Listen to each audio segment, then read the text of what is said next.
So, can everyone hear me?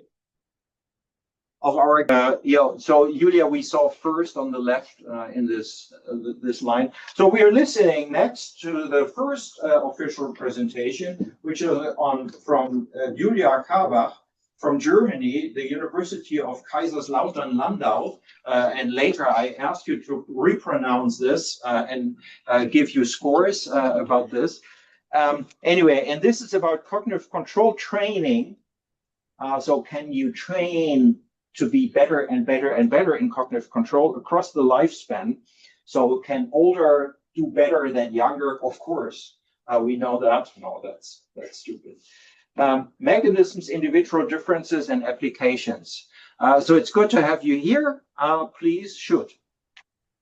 Thank you very much. Good morning on my side. I know it's not morning on where you are probably, but it's still nice to be there. Thanks for having me. Can everyone see my slides? Okay, so as Bernard already told you, I will be talking about ways to train cognitive control, and I will also go a bit into different age groups, into mechanisms, and of course into individual differences. Now, we've already heard a lot about cognitive control, so I don't have to explain the concept anymore. Let me just say that most of my work has been focusing on more or less 4 aspects of cognitive control, which are also known as maybe the cold executive functions, namely working memory, inhibition, cognitive flexibility, and multitasking. Since I'm a developmental psychologist, I'm of course also interested in how they do across the lifespan. And we know from quite a lot of studies that these dimensions of cognitive control show different developmental trajectories across the lifespan. And these age-related differences in performance are, we know that very well, associated with developmental changes, especially in frontoparietal areas of the brain. Another thing about these aspects of cognitive control that has always been driving my work is that there are excellent predictors for many important life outcomes. There's, of course, performance, whether it's vocational or academic performance on the one hand, but it's also related to social skills and psychological and physical health in the long term. So the question that has been driving my work is whether age-related or also clinical deficits in executive functions or cognitive control can be compensated by cognitive training. That's, of course, only one way to do this, but it has been the focus of many of our studies. So if you talk about cognitive training, then basically the idea is you pick an area, a cognitive function that you want to train, you pick a training task or maybe different training tasks, and you have people perform them repeatedly. You train them on that given task. And obviously, that usually produces performance gains on the trained task. This is pretty straightforward. If you do something over and over again, you will, of course, get better at doing it.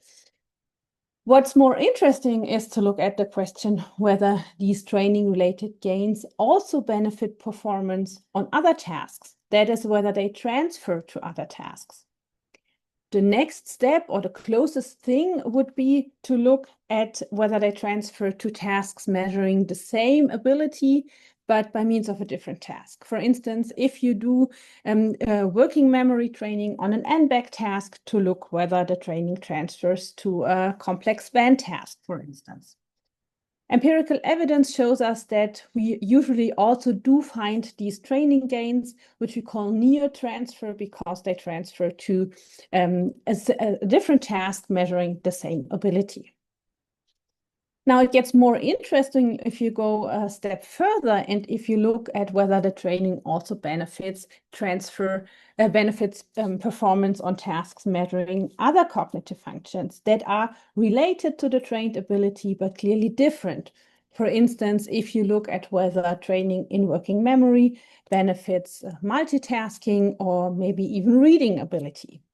And that's what's often been called far transfer, and that's also where it gets interesting because empirical evidence on these far transfer effects is rather mixed, I have to say. I will talk about that a bit more in a few minutes. Now, why would you do cognitive training studies. If you are a basic scientist, of course, your interest can be driven theoretically because your aim is to identify the mechanisms underlying training and transfer effects, which itself is a very complex question, as we've seen over the past 20 years of training research. But you could also come, obviously, from a more applied point of view, and your aim could be to design intervention programs, for instance, for clinical settings or for educational purposes. So the interest can be quite different, and also the approaches that have been taken to training research have been quite different because of this. There has been a model that has been published recently, or relatively recently, that has aimed to kind of bring together different approaches on mechanisms underlying cognitive and neuroplasticity. It's been published by my colleague Claudia von Bastian and colleagues, and her capacity efficiency models makes a number of, I think, sorry? Oh, okay. About a number of very basic assumptions that we could look at in order to better understand mechanisms driving cognitive and neuroplasticity. For instance, they assume that transfer can actually occur on a continuum from near to far transfer, and this transfer can also occur on or across a range of very different outcome variables. Earlier studies have only looked at behavioral measures. So, for instance, your performance on a working memory task or a multitasking paradigm. But, and I think this is very important, the effects can go a lot further. They can occur on the neural level. So the way our brain manages cognitive control demands can change as a function of training. But they can also occur on the biopsychosocial level. So it could also be that the training actually, for instance, changes your well-being or your life quality, which is, I think, at least as important as performance on a given cognitive task. In the model, they also distinguish kind of two ways training and transfer benefits can actually take. That's the capacity change and the efficiency change. And that's quite an important distinction because capacity changes could, for instance, refer to the number of items that you can actually hold in memory, which could change over the course of the training, while the efficiency relates more to, for instance, your ability to apply a given strategy in order to remember more items.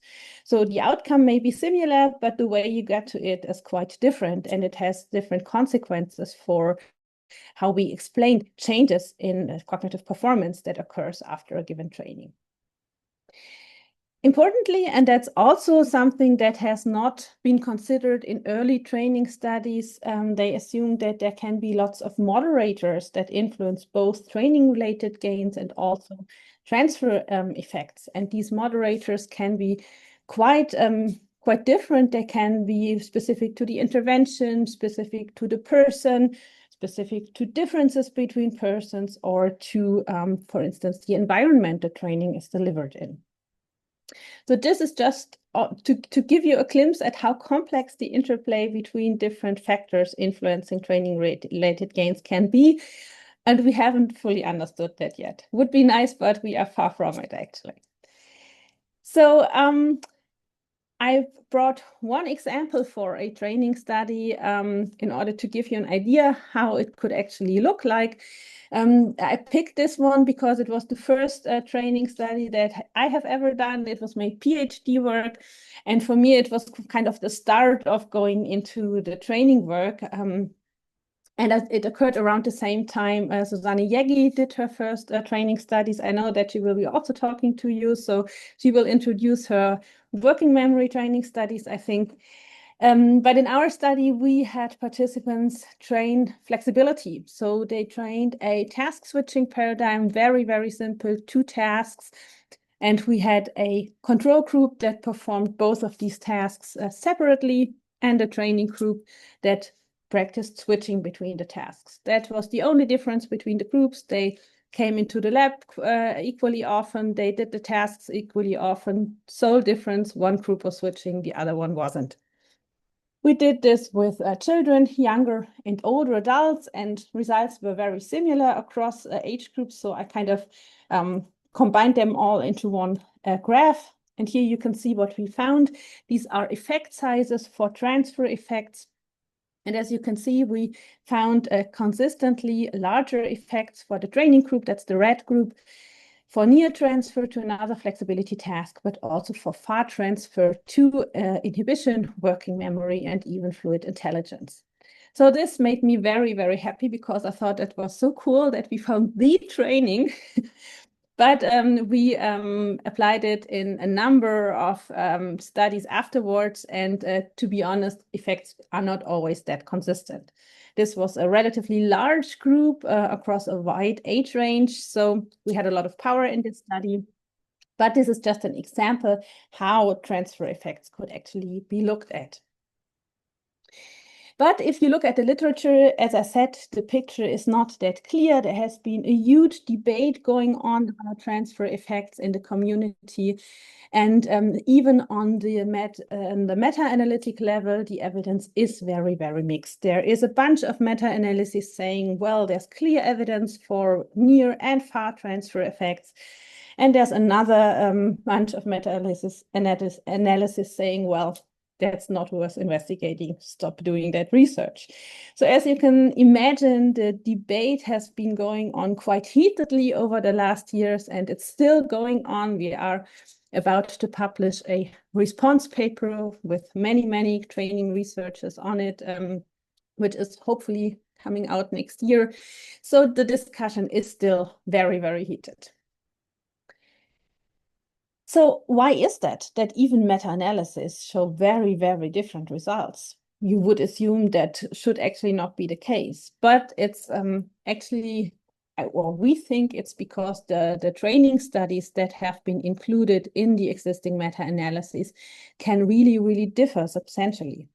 For instance, in the type of training that has been delivered, whether it's strategy-based, multi-domain, process-based, and so on.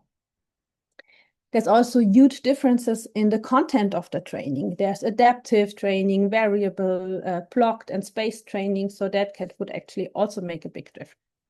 And most importantly, the target populations are very, very different. They range from patients with severe cognitive impairment to high-performing Ivy League university students. And I think it's very obvious that averaging across this very diverse set of studies and participants may not be the best idea because you end up comparing apples and oranges. And this is something that that's also being discussed now.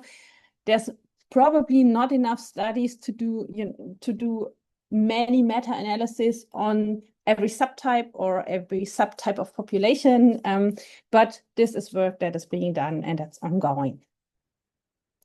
So what do we know? There's some things we know. First of all, we know that there are large differences, large individual differences in training and transfer gains. So individuals performing the same training benefit to a very, very different degree. I'll show you an example in just a second. We also know that transfer can depend on variables such as baseline cognitive ability. I will also show you examples for this. The type of training, the study design, as I already said, training, adaptivity, and variability, and also on the way cognitive and neural processes that are required to perform the training and the transfer tasks overlap. And also there are studies showing that the demands on interference resolution during training may play an important role. But there's also a lot that we don't know, and this is just a few examples because there's really not enough research showing going into individual differences, for instance, in motivation, in genetic predisposition, in personality. There is already a little evidence on that, but definitely we need to know more about these aspects in order to get a grip on individual differences in these training and transfer gains. Now, as said, I brought you an example in order to show you how individual differences may look like. This is an example from a task switching training study that we did with younger and older adults. You see here performance. These are switch costs at pre-test and at post-test. Younger and older adults, they show nice training gains from the beginning to the end of the training. And what you see here in red is the group mean. So this looks pretty straightforward. This is what we like to see. But if we look at individual performances, this is actually what we see. And as you can see, there's some individuals that behave just as expected. They show nice training gains, while others don't show any change at all, or some of them even get worse. And the question is, why is that? How could we explain these differences? And if you look at the literature, there are many approaches to explain these differences. There are two different patterns that have been described in many training studies that have tried to identify or to explain why some benefit more than others. And they have shown magnification effects on the one side and compensation effects on the other side. Magnification effects, on the one hand, basically describe the fact that individuals who already do very well, cognitively speaking, also show larger training gains or transfer effects after a given training. I've illustrated this in this graph for 3 different age groups. As you can see, individuals which are high performing do show larger benefits. And this has the consequence that usually the correlation between baseline cognitive performance and gain is positive, and that after the training, both age differences and individual differences within age groups will be larger than before training. And we often find this kind of magnification effect after strategy-based memory training, for instance. I brought you an example here. This is a very early study from Baltes and Kliegel. They tested individuals with a memory strategy training, the method of loci. This is testing the limit approach. So everyone trains till they have reached their personal maximum performance. And as you can see, younger adults already did better at pre-test and they showed larger training gains. So this is a clear and perfect example for a magnification effect. Interestingly, if you look at the very right part of the figure, I don't know if you can see my cursor, I'm showing this right now, then you will see that still, even after the training and after this kind of magnification effect, the low performing or the other way around, the high performing adults are actually as good as low performing younger adults. So there is still quite the overlap and quite the amount of variability within age groups. The second, or maybe the opposite effect, is what we call the compensation effect. And this is what we often find after cognitive control training. It's basically the other way around. So low performing individuals show larger gains than high performing ones, so that the correlation between baseline performance and gain is usually negative.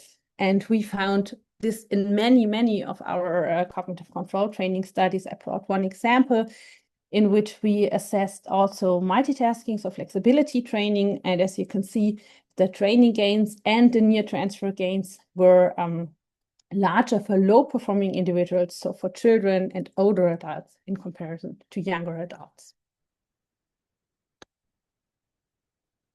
All right, after we've done many studies where we had participants come into the lab and train in the lab, I've often been asked the question whether there is actually any effect of cognitive training outside of the lab. So on any, well, you can say real world measures. And I brought 2 examples of studies we did assessing this question. The first one is one that looked at the effects on education and outcomes and the role of motivation in cognitive control training. And the second is a study that looked at patients suffering from cognitive impairments. In the first study, this was PhD work done by my former PhD student, Verena Johann, who's now an assistant prof at Mainz University, I'm happy to report. She did a relatively large training study in which she tested children, elementary school children, with a number of different trainings. She actually had 6 training groups, 2 working memory training groups, 2 inhibition and 2 flexibility training groups, and an active control condition. And children in the standard groups performed the training on classic cognitive task paradigms that we usually use in the lab, as Bernard has already told us about. The second set of children performed the same tasks, training the same abilities, but in a game-based task environment.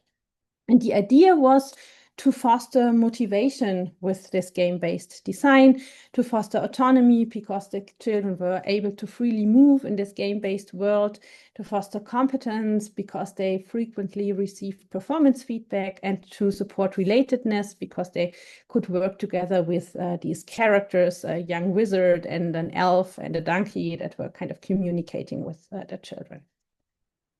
The kids trained for 16 sessions, and this is just an example to show you how the training environment looked like and how we kind of adapted the classic cognitive paradigms to more game-based versions.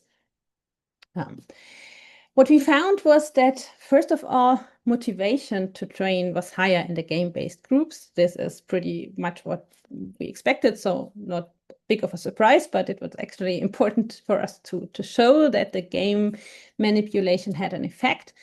And we found near transfer to untrained EF tasks. That was also pretty straightforward. But then we also looked at reading ability as a measure for academic ability. And what you see here is the effect on sentence comprehension. That's a standardized reading test. And as you can see, we found positive effects for 2 of the game-based training versions, namely the flexibility training and the inhibition training. We also looked at reading speed as a second measure for reading abilities. And here we also found positive effects of the game-based inhibition training. This was, all of these effects were significant at post-test and also 3 months later at follow-up. Then we said, oh, wow, cool, this benefits reading. Let's also look at math. But there was basically nothing. So we did not find any performance benefits for the math test. But we did find individual differences showing clear compensation effects. So low-performing children benefited more than high performers. The second study I wanted to talk about was done by my PhD student, Sonja Wedegärtner, and she worked with patients suffering from chronic heart failure. Chronic heart failure is actually very common in older individuals with a prevalence of 25% over the age of 70. So this is a relatively large group of patients that are affected. And important from our point of view is that heart failure also goes along with significant cognitive impairments, which leads, because, for instance, memory is affected, to less adherence and to a higher risk of hospitalization and mortality, for instance, because patients can't remember to take their medication and stuff like that. So we implemented a randomized controlled trial with a follow-up after 3 and 6 months and included only 6 training sessions. This is not a lot, I know, but this was the maximum that could be done with this kind of patient group. So we had 3 training groups. One group training cognitive control, namely working memory and flexibility. We had an active control group that did general knowledge training and a passive control condition without intervention. And what we found, these are effect sizes. If you look at the bottom of the graph, you see that we calculated a composite score for cognitive performance, and this showed clear benefits after the training.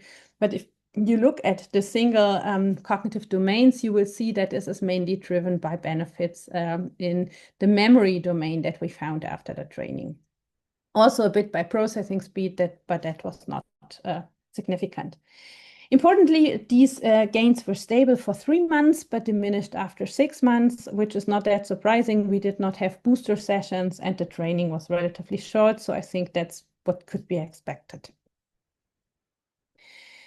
All right, so based on what I've shown you, I think that you have seen that this is a field that is still evolving, whereas there still needs a lot to be done. And I think there has been a shift over the last years going away from one-size-fits-all trainings and the question, does it work or not, to more fine-grained approaches, assessing who benefits from what type of cognitive intervention. So looking also at tailored intervention to ask which aspects of cognition are most responsive to interventions, and also which tasks or training regimes are most effective.